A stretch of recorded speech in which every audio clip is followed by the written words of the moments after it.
Hi, Taurus, and welcome. Or, whoa, that's weird. Hi, Gemini. Sorry about that.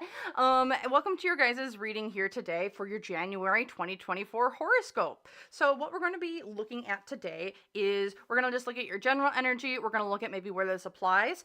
We're then going to pull a relationship card. This can be with a romantic partner, friend, family, coworker, anyone else. And then we're going to pull a card kind of as just like some general energy or just some advice kind of around the whole situation. So, without further ado, let's get into your reading.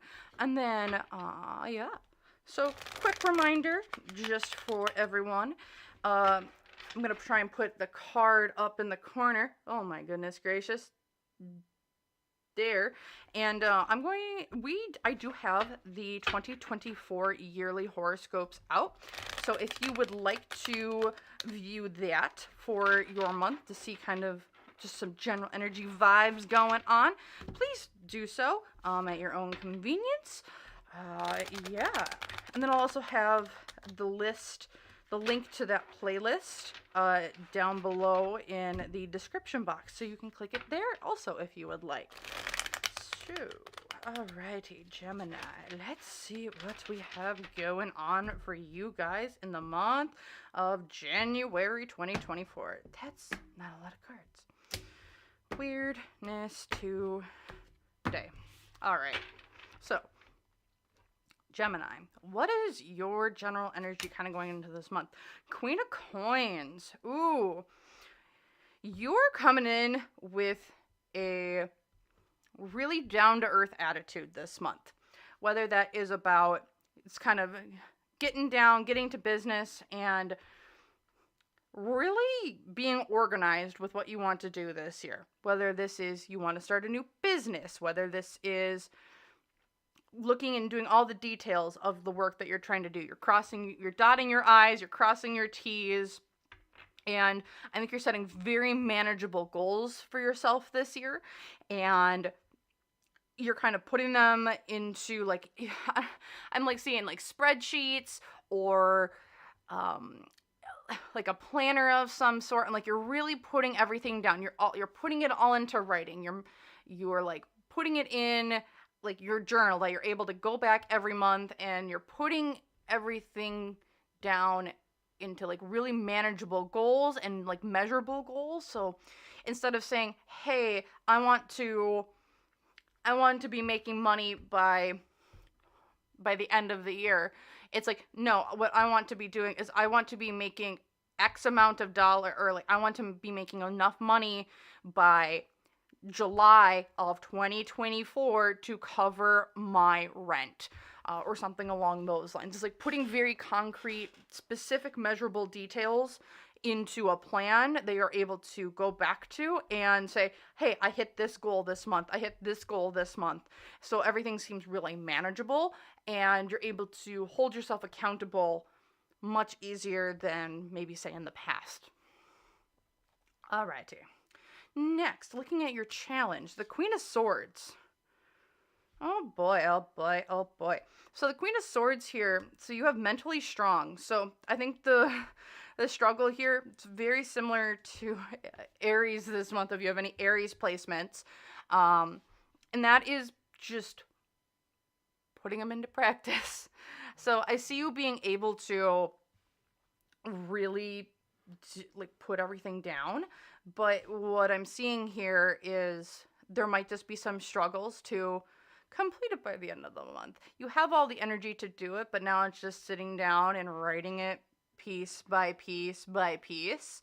So it's like you have everything in your head, but now it's just difficult putting it on paper a little bit.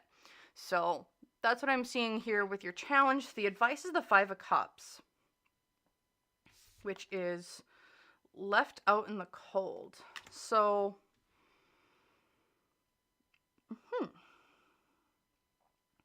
is the advice. Okay. So what you're setting here in January, put it down into practice. Keep it together. I would say continue to, if you can, write it down.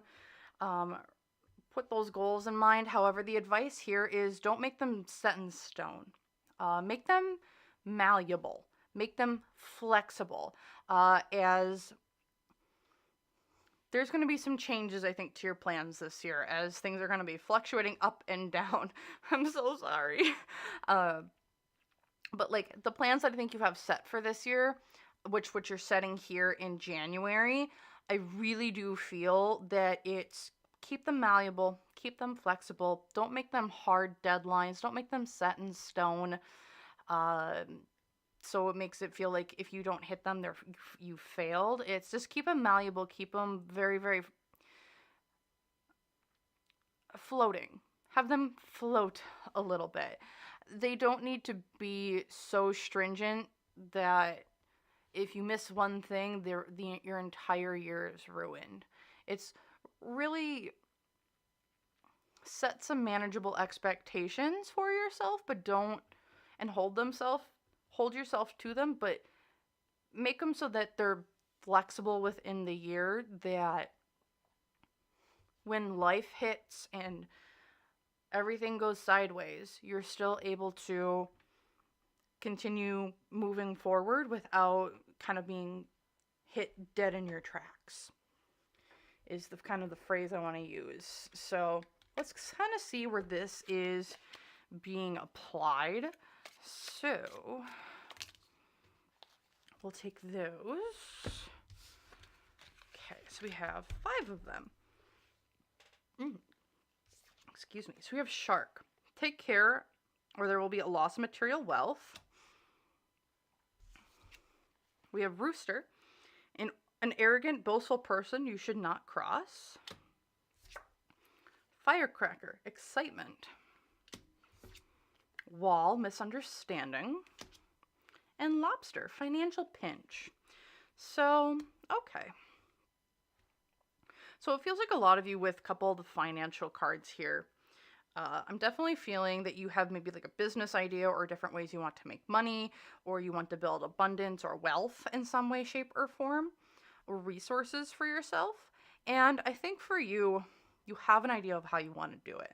However, like I was saying before with make them flexible, don't see it as a failure if something just pops up all of a sudden.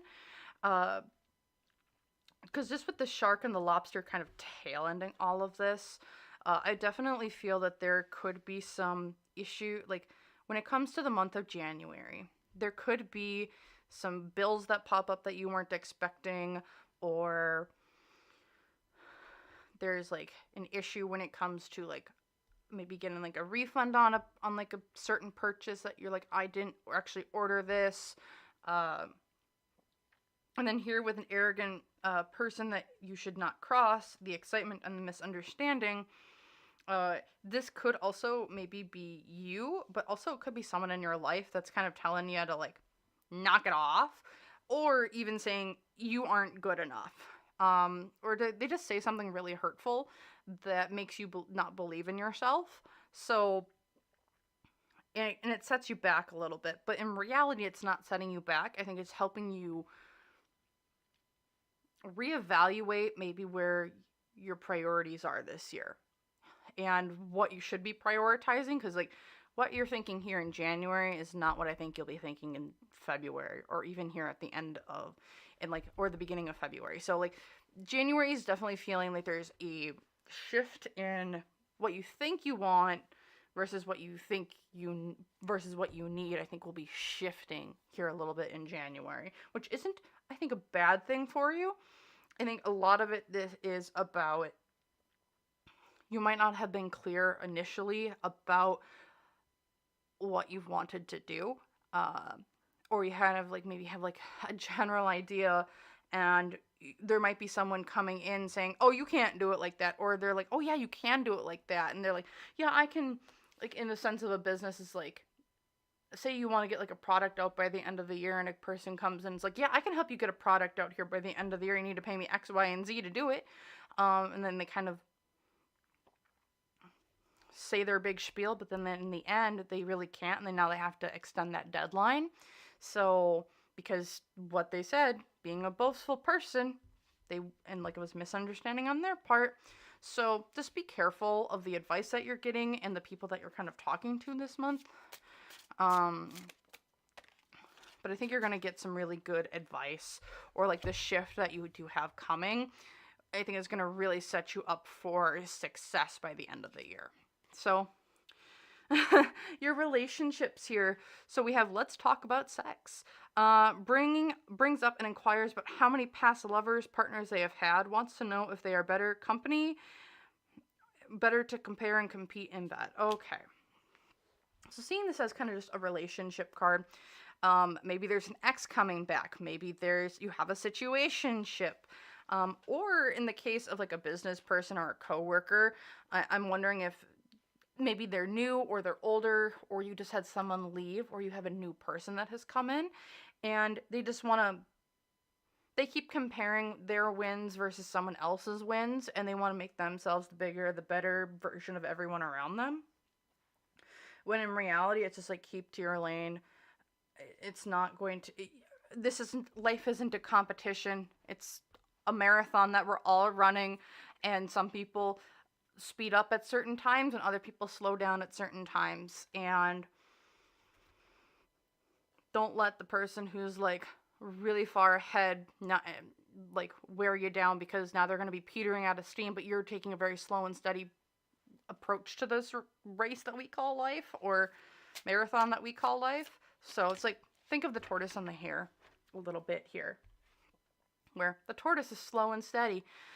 They do end up winning the race. So looking at just my birds of a feather flock together deck, we have overbearing and obsessive is kind of the card here.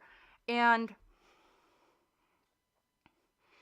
applying that here with the let's talk about sex, and even like the rooster, this boastful person coming in, and this Queen of Swords, it definitely feels like there's someone also coming in with like their opinion is like their opinion, and they need to be listened to, and everyone else's opinion is null. So whether this is a family member, a coworker, a friend, definitely feels like there's someone coming in here who thinks they know better, but in reality, they don't live your life. So just take a step back, let them do what they need to do, and let them dig their own grave again. So, yeah. So that's all I have for you guys today, Gemini. So if you liked this video, please hit the like button down below. If you want to see more content like this, please hit the subscribe button down below. Otherwise, I really want to thank you so much for sticking with me here to the end. And, yeah, I really want to say thank you, and I can't wait to see you guys in the next video. Bye!